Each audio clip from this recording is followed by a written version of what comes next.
I was just closing out the workday and looked out and saw a nice little sundog appeared.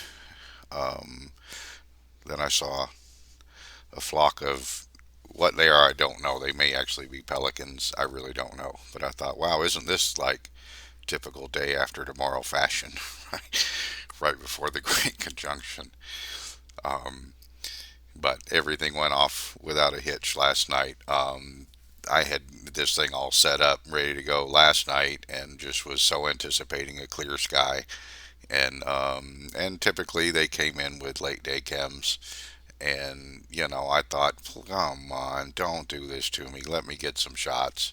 Um, it did haze out some, and so photographs were not um, very vivid. You can see the orange glows and the stuff like that have a lot to do with the haze that was in the sky, and it got worse and worse. But I was able to zoom in, and for amateur backyard astronomy slash photography, I think this did pretty good. I'm just putting up this really quick.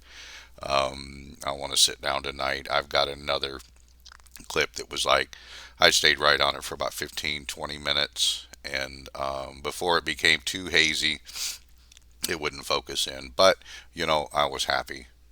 Very, very happy just to get this. Like I said, small accomplishment for somebody with a little podunk camera sitting in a backyard.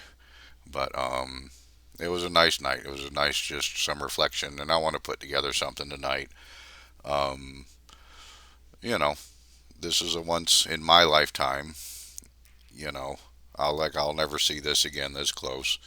And so I was quite happy the P900 pulled through. The Sky Demon stayed off just enough for me to pull something together.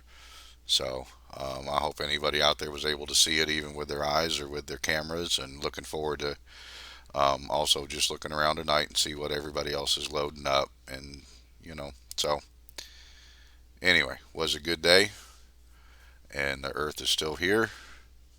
It's arguably still spinning around or still stationary, and that's kind of what I want to put out tonight. Just to see some, whether it's controlled by the stars and the planets and the shifts and the spiritual. Um, who knows? I don't know. I have my beliefs, but I'm not so hung up on them that I don't let my mind explore and expand into new things. But one thing we need in this planet right now is unity. If the little humans don't unify, the big bad humans are just going to completely rape us and take us down into a path that we're no longer humans anymore. And I truly believe that is what they want. Um, they say we're a long way away from that, but it's funny because 20 years ago they were saying with this research and technology such as transhumanism, they were making great strides. But now, anytime you hear any kind of video or lecture, they kind of laughingly say, "Oh, this is some ways off. We're not close yet." Chuckle, chuckle, chuckle. Um, but anyway, so yeah, I'd like to see people come together. Apart from your beliefs, apart from your what you think and and we'll see what this next generation brings. The whole Corona thing, people seem like it's like it was the next 9/11, and to me, it was the next Y2K. And if my thoughts, my beliefs are correct, that means the next 9/11 is going to be quite nasty. But anyway, be well, be blessed, and exercise your higher mind today.